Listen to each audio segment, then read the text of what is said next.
I yield to the gentleman from Arizona, Mr. Gosar. Thank you, Chairwoman. Mr. Bean and Mr. Roush, you just talked a minute ago about a lot of your data comes from the Department of Defense and that data is restrictive on their direction. So my question is, has any NGO, environmental or conservation group who has initiated sue and settle been privy to that information that would otherwise not be disclosed to anybody else?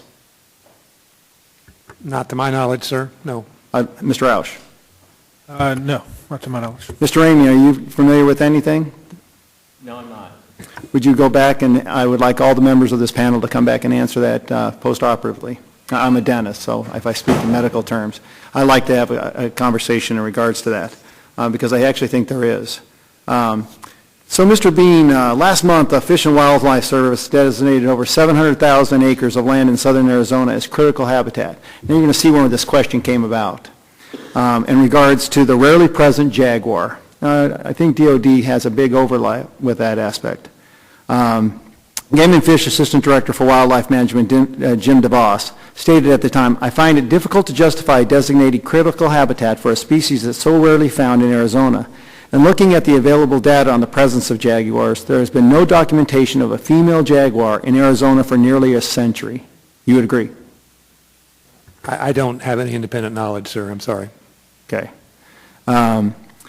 Such designation should be based on good science and effective conservations, which are both lacking with this designation. This designation does nothing to further Conservation Act of the jaguar. What best available scientific and commercial data was used to justify this listing? I don't know the details. I'll have to supply that to you post-operatively, as you say. Okay, I would expect that.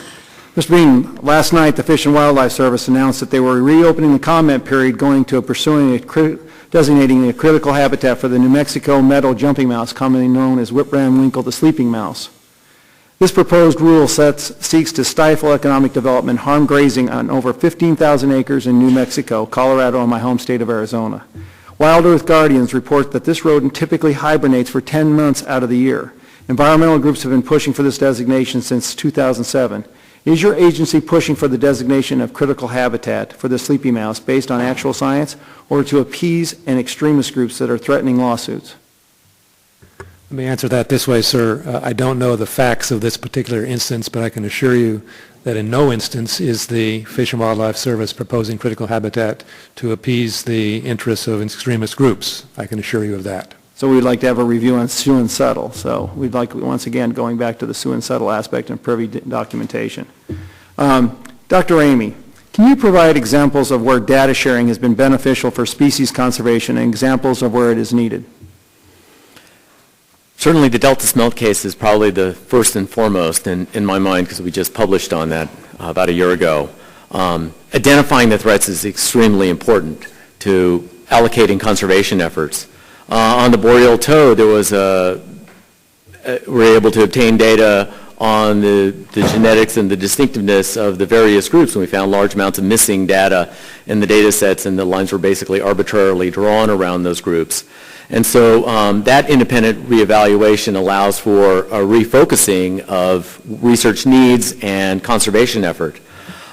In terms of the California condor, peregrine falcons, there had been previously thought to be human disturbance of nest sites as being a problem. However, when the data were in, that was not the issue. DDT and predation were. And so having open access to data allowed for that kind of reanalysis.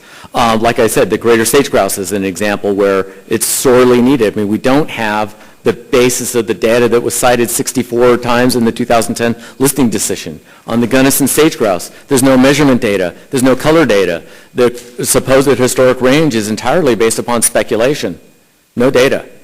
So those are two very relevant recent cases where that is needed. Sounds, Mr. Bean, is there a case that we've made mistakes in regards to restrictive habitat? I can think of one that I kind of want to hedge my bet on this.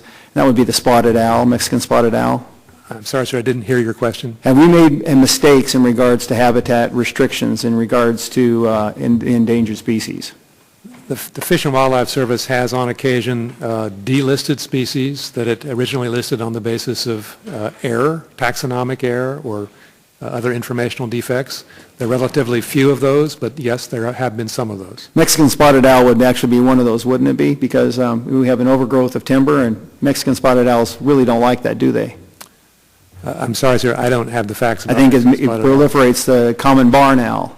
And what we've done in Arizona and a lot across the West is we've actually allowed these forests to be over-occupied. And we in Arizona have become victims of these catastrophic fires because of this. I hope that you would really reconsider yourself and look at some of this critical habitat in a conscientious way and utilize state and local maps. Thank you.